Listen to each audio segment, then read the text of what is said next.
ஹாய்ங்க.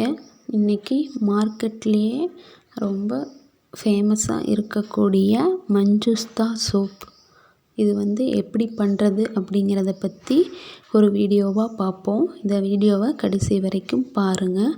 மறக்காமல் சப்ஸ்கிரைப் பண்ணிக்கோங்க. இதுக்கு நமக்கு மெயினாக தேவைப்படக்கூடிய இன்க்ரீடியண்ட் என்ன அப்படிங்கிறத பற்றி பார்ப்போம். அதுக்கு காஸ்டிக் சோடா, அப்புறம் ஆயில்ஸ் வேணும், அப்புறம் நம்ம ஃப்ராக்ரன்ஸ் எடுத்துக்கிறோம். இதுதான் மெயின். அப்புறம் வாங்க தெளிவாக இதை பற்றி பார்ப்போம். நான் 500 கிராம் சோப் செய்கிறேன். அந்த 500 கிராம் சோப்புக்கு என்னென்ன நம்ம ஆயில்ஸ் எடுக்கிறோம், எவ்வளோ கிராமில் எடுக்கிறோம் அப்படிங்கிறத பற்றி தெளிவாக சொல்கிறேன் பாருங்கள். இப்போ நான் டிஎம் வாட்ரு ஹெர்ப்ஸ் யூஸ் பண்ணி நல்லா பாயில் பண்ணி 144 கிராம் எடுத்துக்கிறேன். 72 கிராம் காஸ்டிக் சோடாவுக்கு 144 கிராம் டிஎம் வாட்ரு அந்த ஹெர்ப்ஸ் இன்ஃப்ளூயன்ஸ் பண்ணி ஃப்ரீசரில் வச்சு நல்லா ஐஸ் இதாக பண்ணி எடுத்துக்கிறேன். அப்போ தான் நமக்கு அந்த ஹெர்ப்ஸோட பெனிஃபிட் அப்படியே கிடைக்கும். அப்புறம் நமக்கு அந்த நெடி ஏறுற பிரச்சனை இருக்காது. நம்ம வெறும் டிஎம் வாட்டரில் காஸ்டிக் சோடா கரைக்கக்குள்ள ஓவராக ஹீட் ஆகும். அப்போ ஹீட் ஆகக்குள்ளே நமக்கு அது மூக்கில் ஏறுற மாதிரியே இருக்கும். சுவாச பிரச்சனை வராது. மாஸ்க் போட்டு பண்ணணும் அப்படின்னு சொல்லுவாங்க. நீங்கள் இந்த மாதிரி ஃப்ரீசரில் வச்சு யூஸ் பண்ணக்குள்ளே உங்களுக்கு அந்த மாதிரி தொந்தரவு எதுவும் இருக்காது. அதனால நம்ம இந்த மாதிரி பண்ணிக்கிறோம். இன்னொரு பெனிஃபிட் என்னென்னா, நம்ம அந்த கொதிக்க வைக்கிறதுனால அந்த காஸ்டிக் சோடா கரைக்கக்குள்ளே அது டேமேஜ் ஆகாது. அதோடைய தன்மை அது அப்படியே இருக்கும். இதே நம்ம வெறும் டிஎம் வாட்டரில் இது பண்ணக்குள்ளே நம்ம அந்த ப்ராடக்ட் நம்ம என்ன ஆட் பண்ணுறோமோ அது ஸ்பாயில் ஆகிடும். இப்படி பண்ணக்குள்ளே ஸ்பாயில் ஆகாது. இப்போ நான் ஆயில்ஸ் மெஷர் பண்ணி எடுத்துக்கிட்டேன். 500 கிராமுக்கு coconut oil 250 gram, palm oil 200 gram, castor oil 50 gram, sunflower oil 50 gram, rice brand oil 50 gram. இதுதான் இந்த சோப்புடைய ஆயில்ஸோட மெஷர்மெண்ட்டு.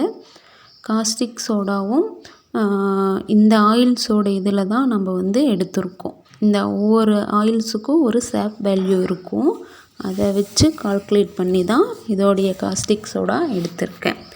ஒவ்வொரு ஆயில்ஸுக்கும் அதோட தன்மை மாறும். இப்போ நான் எடுத்திருக்க இந்த 5ஓட வேல்யூவில் என்ன நம்ம சேப் வேல்யூ வருதோ அதை தான் நான் இப்போது இந்த வீடியோவில் உங்களுக்கு சொல்லியிருக்கேன்.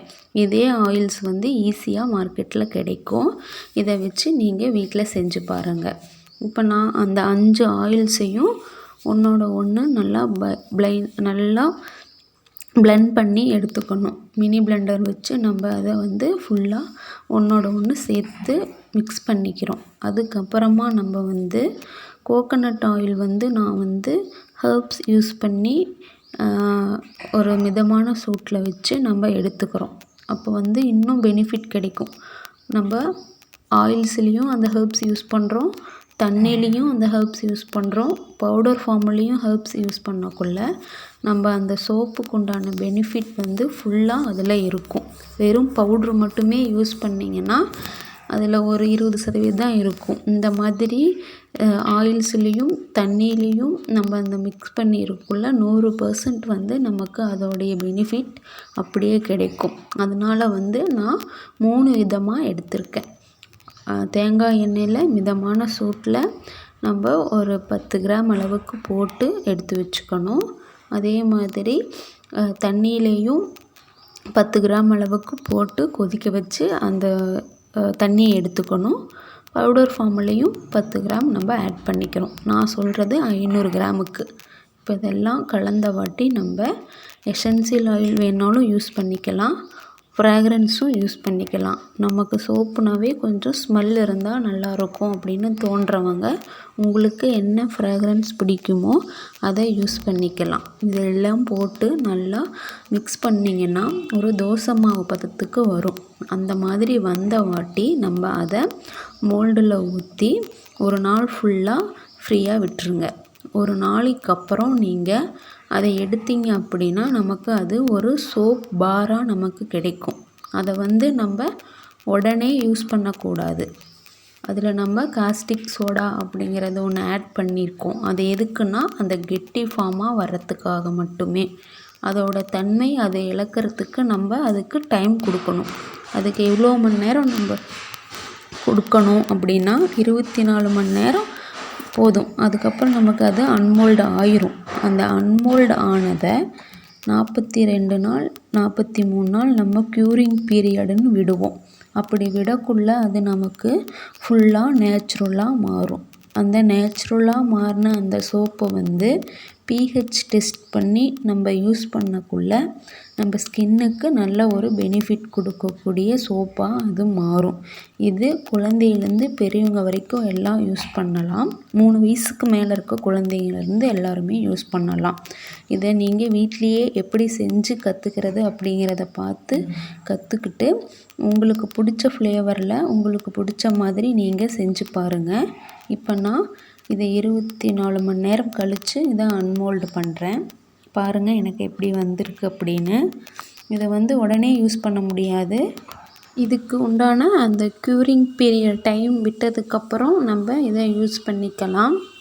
இந்த சோப்போட பெனிஃபிட் என்னன்னு பார்த்திங்கன்னா, ஸ்கின் வந்து வெயிலில் போய் நல்லா டேர்ன் ஆகி இருக்கும்ல, அந்த மாதிரி டேர்ன் ஆகி இருக்கிறவங்களுக்கு இதை யூஸ் பண்ணிங்கன்னா சடனாக ஒரு பிரைட்னிங் லுக் கொடுக்கும். இதை டெய்லியும் நீங்கள் யூஸ் பண்ணக்குள்ள உங்கள் ஸ்கின் ரொம்ப ஷைன் அண்ட் சாஃப்டாக இருக்கும். ஸ்கின் பிரைட்டாக இருக்கிறத நீங்கள் நல்லாவே இந்த சோப் யூஸ் பண்ணக்குள்ள நீங்கள் அதை ஃபீல் பண்ண முடியும். மஞ்சுஸ்தா ஹெர்ப்ஸ் வந்து நம்ம ஃபேஸுக்கு ரொம்பவே நல்ல பெனிஃபிட் கொடுக்கக்கூடிய ஒரு ஹெர்ப்ஸ் தான். அதனால் இது நம்ம ஜெல் ஃபார்மில், க்ரீம் ஃபார்மில், ஃபேஸ் வாஷ் ஃபார்மில் இந்த மாதிரி பல இதில் நம்ம எடுத்துகிட்ருக்கோம். இந்த மாதிரி சோப்லேயும் நம்ம எடுத்துக்கக்குள்ள நம்ம ஸ்கின்னுக்கு ரொம்ப ஒரு நல்லது. இது வந்து நம்ம வீட்லேயே எப்படி செய்கிறது அப்படிங்கிறத பற்றி ஒரு தெளிவான வீடியோவாக நம்ம பார்த்தோம். இதில் ஏதாவது டவுட் இருந்துச்சு அப்படின்னா கமெண்ட் பண்ணுங்கள். மறக்காமல் என் சேனலை சப்ஸ்கிரைப் பண்ணிக்கோங்க. நீங்கள் எப்படி செஞ்சு கற்றுக்கணுன்னு ஒரு ஆர்வமாக இருக்கீங்க அப்படின்னா எனக்கு கமெண்ட் பண்ணுங்கள். எப்படி செய்கிறது, என்னென்ன பண்ணுறது அப்படிங்கிறத பற்றி தெளிவாக நான் சொல்கிறேன். நீங்களும் செஞ்சு பாருங்கள். ஒன்ஸ் இது எப்படி செய்கிறது அப்படிங்கிறத பற்றி நீங்கள் நல்லா கற்றுக்கிட்டீங்க அப்படின்னா உங்களுக்கு என்ன ஃப்ளேவர் வேணும், இப்போ குப்பைமேனி இலையை வச்சு எப்படி செய்கிறது, வேப்பந்தலையை வச்சு எப்படி செய்கிறது, சார்கோல் பவுட்ரு வச்சு எப்படி செய்கிறது அப்படிங்கிறத பற்றி கற்றுக்குவீங்க. தேங்க்யூ.